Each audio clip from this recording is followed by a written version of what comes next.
Abusia Brian Manie, me wakwaba. Me pese na ye sending komo. One say me be video respond to the rent commissioner. Time obobo hostel for ni na me kire niema na esa nka oye. Ansa kra na odo mu din aba betu ga. Enei wase aye video fufuro.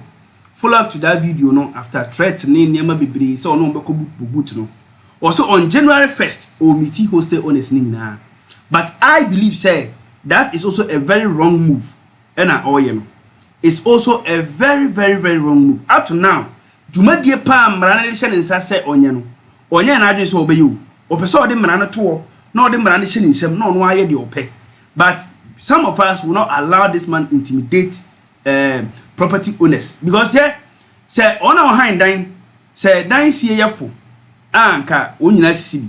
And a molovan ultimate private landlord now, no dinisika dino. Say na monosunti na Ghana dying I ho asama yedin.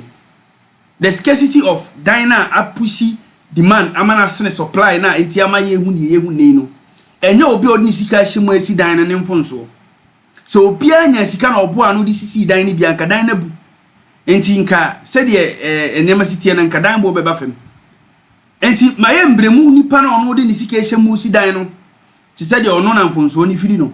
Na yentie de okaye na memra na yeni nkomo kakra bi emfa ho ewo ho you abusiafo abidi ye betcha Ghana for ene landlord tenants abusiafo nyina ene anwure anopai enya homachi dependi baby biara wo a ubenya akwanya ubetie me eyemo mini musomfo Opoku Frederick, the acting rent commissioner of the Republic of Ghana Rent Control Department.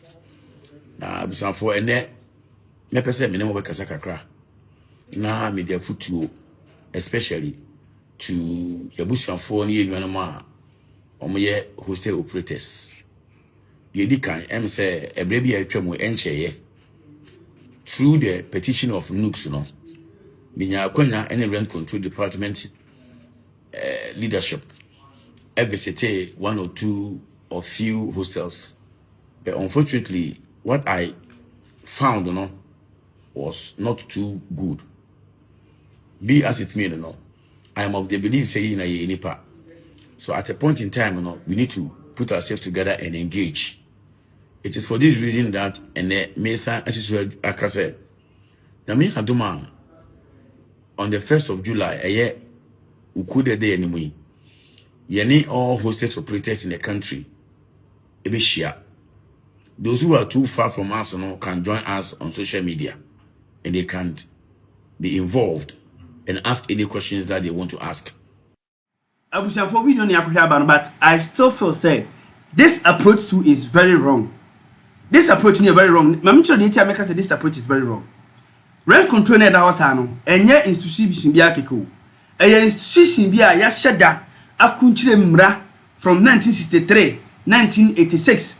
Edi achichire no in 2023 kra na yedi bi ko parliament anke pese yen sachire am premprem ni wo kasai yesen pese revisit that review no by the Minister of Housing.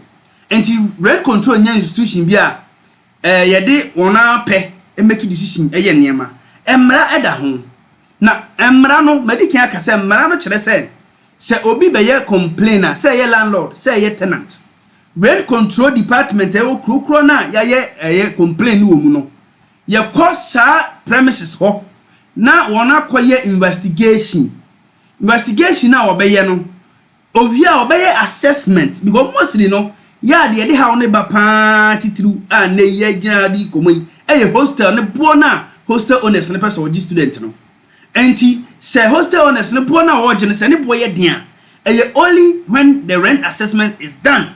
And you bet me actually say no kre.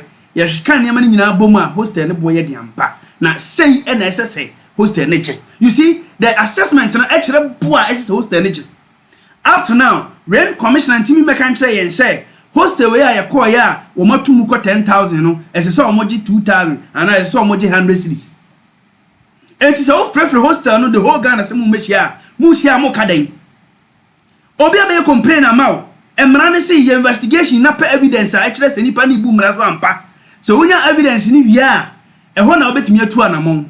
Of course, oma ye mfonso say oma me hu rent control ama oma nya assessment ama omo ye gitum. But say rent control nyanya assessment na doesn't mean say automatically the new air can and access student union for can no kra na doesn't mean say the hostel na no or boost student na that is mean say or boost student no kro na you need to actually establish that fact. And to establish fact in via it will give you the actual details of the issue. Now for the old free hostel for nyina winning the obeka winning the obechiri machro because calling these hostels trying to engage them and convince them so that is not how it works.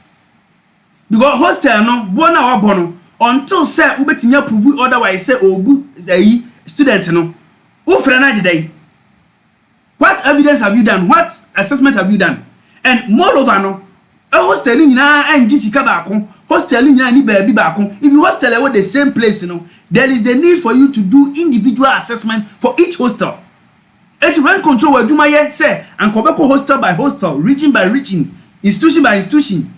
Now I'm making investigation about each hostel. Now I assessment which should take even at least more than 6 to 1 year. Hostels are Ghana doso. Now I say got that data no and your evidence no and your baby over hostel for say or money being free.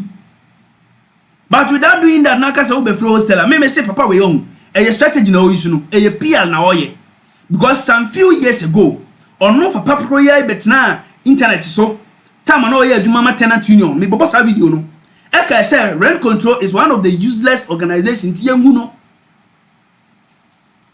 etiyengu no na odi oba ya o pese wo de wo mra e na be rane rent control department no me wa rent control wo mra da ho emra bia no wa e ka say rent control ko na fi wura agi dan abode a on frefre fiura fo nyina na ono omunya meeting dabi emra ne se onya assessment no pe evidence even say rent control betimi di fiura bi akokot landlord bi akokot hostel owner bi akokot a ese say oye investigation na onya evidence.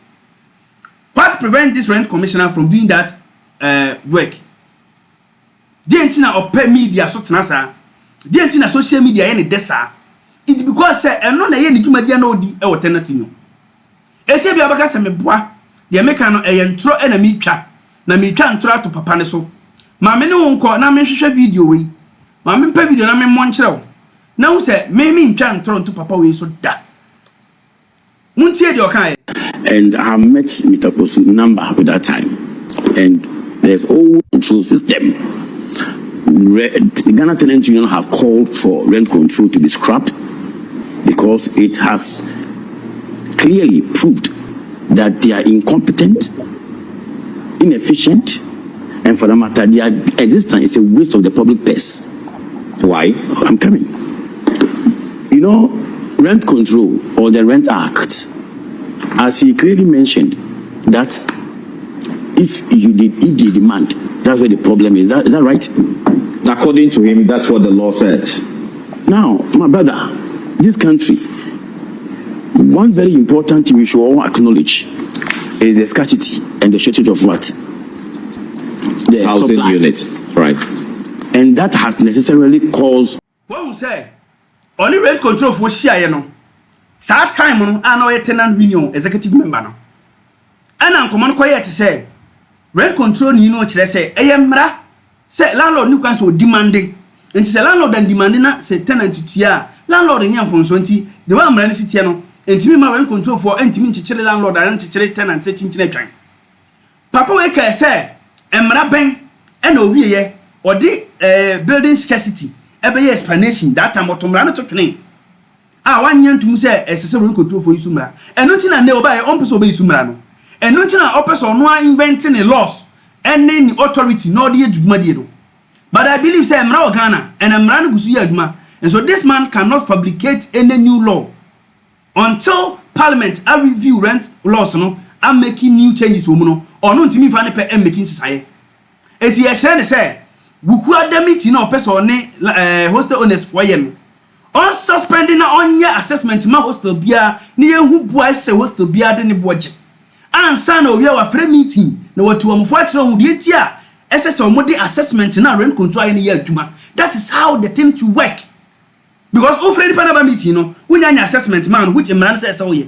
And today, I'm Are you going to force the hostel owners to reduce the price and assessment? It doesn't make sense.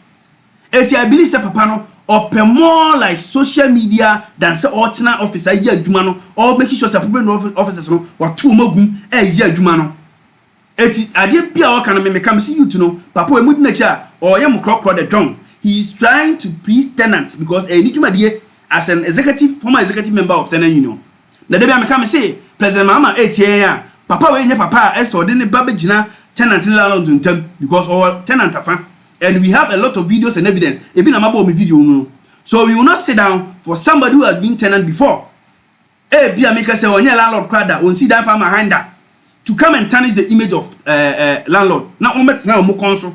Wa bra on sit down that. We need somebody who has been in renting, understand the experience of renting. What's a tenant paying so that all balanced view in both sides to become the rent commissioner and not this man.